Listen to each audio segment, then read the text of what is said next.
एक कहानी ऐसी भी।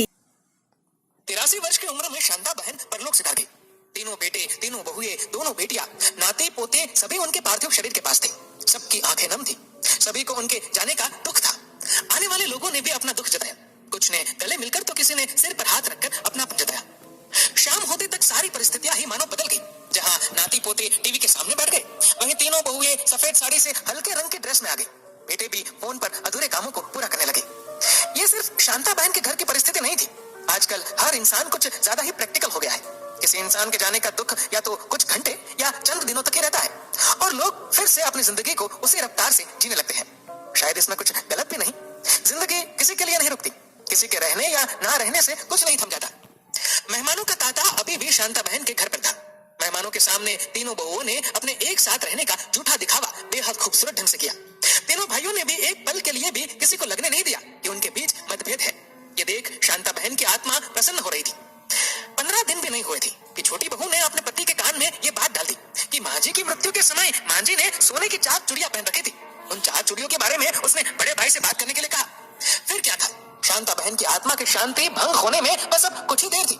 तीनों भाई, तीनों बहुएं मिले तो सही, लेकिन एक दूसरे का दुख दूर करने के लिए नहीं, बल्कि माँ की 4 सोने की चूड़ियां कहाँ गई इस बात की तहकीकात करने के लिए।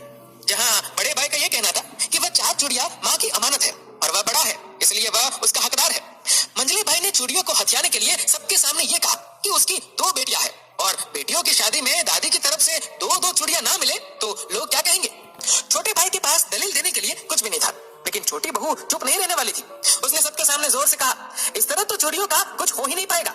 उसने कहा, ऐसा करें, चूड़ियां बेच दे, जितने पैसे आए उसे 3 भाइयों में बांट लीजिए, झगड़ा ही खत्म हो जाएगा। शांता बहन की आंखों से आंसू बहने लगे। मन तो उनका ये कह रहा था कि अभी धरती पर आकर तीनों बेटों के गाल पर तमाचा जड़ दे और पूछे कि कमी क्या है आखिर, जो तुम इस तरह चूड़ियों के लिए आपस में लड़ रहे हो। बड़े भाई ने चूड़ियों को बेचने का उपाय पूरी तरह से खारिज कर दिया, ये कहकर कि माँ की चूड़ियां तो नहीं बिकेगी, आखिर ये उनकी माँ की आखिरी निशानी है। तब ये सुझाव भी दिया गया कि 4 में से 3 चूड़ियां एक एक भाई ले ले और एक बची हुई चूड़ी 2 बहनों में से किसी एक को दे दे। जैसे भाई वैसे बहनें। बहनों ने अपना ही अलग राग शुरू कर दिया। उन्होंने कहा, माँ के सारे गहने वैसे भी भाभियों को मिले हैं, ये 4 चूड़ियां है, इसमें भी आपकी जान अटकी पड़ी है। ऐसा करें, आप 2-2 चूड़ियां हम दोनों बहनों को दे दे, हमारी माँ की आखिरी निशानी है, बेटियों को तो मिलनी ही चाहिए। शांता देवी ऊपर से न जाने क्या सोच रही थी। कभी गुस्सा तो कभी आंखों में आंसू थे। उनकी आत्मा जैसे टूटकर बिखरने को ही थी। कभी नहीं सोचा था कि जिन बच्चों को इतने प्यार से पाला पोसा, बड़ा किया, शादियां की, पैसों की कभी कोई कमी नहीं रही, वह आज सोने की चूड़ियों के लिए लड़ रहे हैं। बेटे और बहू तो अलग, अब बेटियां भी उस लड़ाई में शामिल हो गई है। तभी मझली बहू का बेटा दौड़कर सबके सामने आया और कहने लगा, दादी के कमरे से ये कागज मिला है। बड़े भाई ने झट से उठकर कागज को अपने हाथ में लिया और पढ़ना शुरू किया। कागज और कुछ नहीं बल्कि सोने की चूड़ियां को बेचने की रसीद थी। पढ़ते ही उन्हें समझ में आया कि वह चूड़ियां सोने की तो थी ही नहीं, बल्कि वह तो नकली थी, क्योंकि माँ ने अपनी सोने की चूड़ियां कब की बेच दी थी। बच्चों के जन्मदिन पर बच्चों को उपहार देने के लिए उन्होंने अपनी चूड़ियों को बेच दिया था। फिर क्या था, ये पता चलते ही कि चूड़ियां नकली थी, छोटे बेटे और बहू ने वहां से निकलना ही बेहतर समझा। मझला बेटा बोला, बड़े भैया कोई बात नहीं, मेरी दोनों बेटियों के लिए माँ का आशीर्वाद ही काफी है। दोनों बहनें भी धीरे धीरे से वहां सरक ली। कहने लगी, बड़े भैया अब आप ही रख लो वह 4 चूड़ियां, इतना कुछ होने के बाद अब हमें नहीं चाहिए चूड़ियां।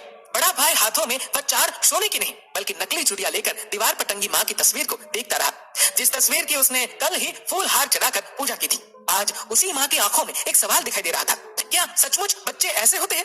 क्या सचमुच तुम मेरी फ्रेंड्स, आपको कहानी कैसी लगी? अगर अच्छी लगी तो मेरे चैनल को सब्सक्राइब कीजिए, लाइक कीजिए और कमेंट करके जरूर बताएं। Thank you friends.